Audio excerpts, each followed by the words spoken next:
Hevotehnika poolt toodetav hüdrauliline väikelaadur esisahk LTR 1800 Pro on Eesti kliimas suurepärane tööriist. Kui suvisel ajal sobib see mulla, liiva, kruusa või muu pinnase lükkamiseks, siis talveperioodil tuleb sahk kasuks näiteks lume koristamisel. LTR 1800 Pro esisahk on võimalik sobitada väga paljude eri tüüpi traktoritele. Saha kaal on koos otsadega 185 kilogrammi. Selle üldlaius on koos otsadega 2400 mm ja kõrgus 700 mm.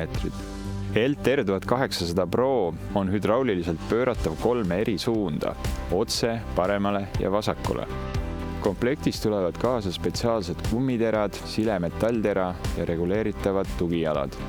LTR 1800 Pro sahaga ühilduvad ka Hardox hammastera, mida on võimalik eraldi tellida Hevotehnika e-poest. Enim levinud kinnitustüüp on eurokinnitus, kuid sahale on võimalik lisada kinnitusi vastavalt kliendi laaduri tüübile.